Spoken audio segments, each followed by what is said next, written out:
પોરબંદરના ગોસા ગામે થયેલી રહસ્યમય હત્યાનો ભેદ પોરબંદર એલસીબીએ ઉકેલ્યો છે. દેશી બનાવટની બંદૂકથી ખેડૂતની હત્યા થઈ હોવાનું સામે આવ્યું છે. પીએમ રિપોર્ટમાં ગોળી મળી આવતા પરિવારજનો પણ ચોંકી ઉઠ્યા હતા. આ બનાવની તપાસ દરમિયાન ગામમાં રાખોલું કરનાર કાસમને છેક સુરેન્દ્રનગરથી ઝડપી લઈ વધુ તપાસ હાથ ધરવામાં આવી છે. કાસમે ફાયરિંગ કરતા ખેડૂત ભરત ઓડેદરાની હત્યા થઈ હોવાનું સામે આવ્યું છે. આ કેસમાં હજુ પણ એક આરોપીની શોધખોળ પોરબંદર પોલીસ કરી રહી છે. હત્યાનું કારણ હજુ પણ સ્પષ્ટ થયું નથી. પોરબંદરના નવીબંદર પોલીસ સ્ટેશનમાં દાખલ થયેલી ફરિયાદ મુજબ મૃતક ભરતભાઈ અને તેમના ખેતરના મજૂર સુનિલભાઈ ખેતરનું કામ પૂરું કરી ઘરે પરત ફરી રહ્યા હતા.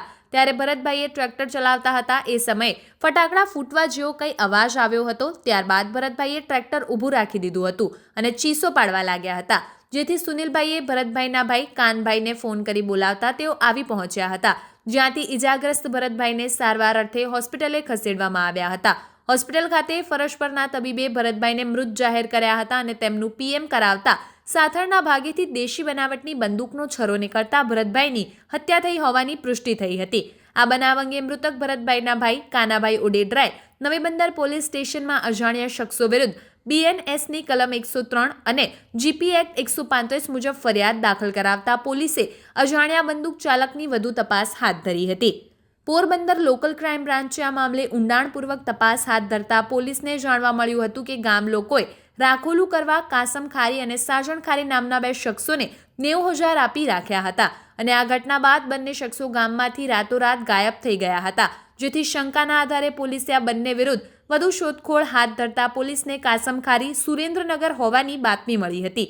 જે બાતમીને આધારે પોલીસે સ્થળ પર જઈ વધુ તપાસ કરતા કાસમ મળી આવ્યો હતો, જેથી તેને લઈ પોરબંદર આવ્યા હતા અને અહીં પૂછપરછ દરમિયાન કાસમે તેની કબજાની જામગરી બંદૂકથી ફાયરિંગ કર્યું હોવાની કબૂલાત આપી હતી. લોકલ ક્રાઇમ બ્રાન્ચે આ આરોપીની ધરપકડ કરી નવીબંદર પોલીસને વધુ તપાસ અર્થે સોંપી આપેલ છે. આ કેસમાં હજુ પણ એક આરોપીની શોધખોળ પોરબંદર પોલીસ કરી રહી છે. હત્યાનું કારણ હજુ પણ સ્પષ્ટ થયું નથી. ગત તારીખ 10/12/2025 અમને એક એવી વર્દી મળેલી કે ગોસા ગામની બેટી સીમ વિસ્તાર જે છે કે સાંજના 5:30થી 5:45 ગાળા દરમિયાન એક ખેડૂત નામે ભરત નાથા ઓડેદરા, એ પોતાના જે ખેત મજૂર છે એની સાથે સીમમાંથી પરત ગામમાં આવી રહ્યા હતા. આ દરમિયાન કંઈ ધડાકા જેવો કોઈ અવાજ થયો અને એમને કશું એમના મજૂરે જે વાત કરી એ પ્રમાણે એમને એવું લાગ્યું કે પોતાને શોક લાગ્યો અને ભરતભાઈ નાથાભાઈ ઓડેદરાનું સ્થળ ઉપર જ અવસાન થઈ ગયું. એની બાદ અમે એ બાબતે પોરબંદર પોલીસે તપાસ કરતા એવું જાણવા મળેલું કે સીમનું રખોપું કરવા માટે મોટી મારણ ગામના બે શખ્સો જે પોતે સંબંધમાં કાકા ભત્રીજા છે, એકનું નામ છે કાસમ જુમા ખારી અને બીજા છે ગેલા સાજણ ઉમર.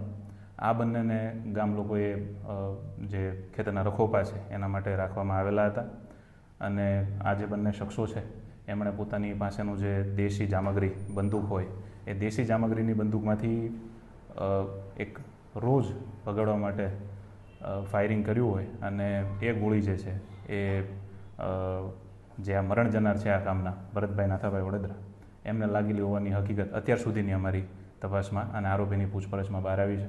આ પૈકી એક આરોપી કાસમ જુમા ખારી એને ગઈકાલે રાત્રે અટક કરવામાં આવ્યા છે. બીજા આરોપી જે છે કેલા સાજણ ઉમર એ અત્યારે ફરાર છે. એના માટે પોલીસની ટીમ એમને શોધવા માટે સતત પ્રયત્નશીલ છે.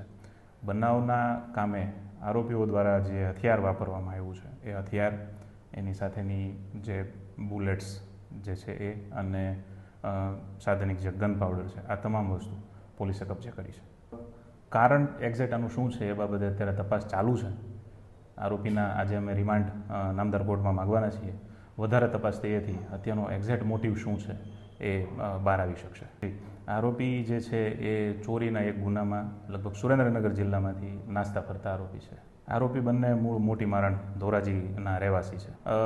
જ્યારે આ ઘટનાની અમને જાણ થઈ એટલે મહેરબાન એસપી સાહેબની સૂચનાથી LCBની ટીમ સતત આની આરોપીને પકડવા માટે પ્રયત્નશીલ હતી. એ દરમિયાન અમને લિંક બધી ગોઠવતા એવું ધ્યાનમાં આવ્યું કે આ લોકો સુરેન્દ્રનગર જિલ્લા ખાતે છુપાયેલા છે અને સુરેન્દ્રનગરના લખતર તાલુકામાંથી આરોપીને LCBની ટીમે પકડેલો છે.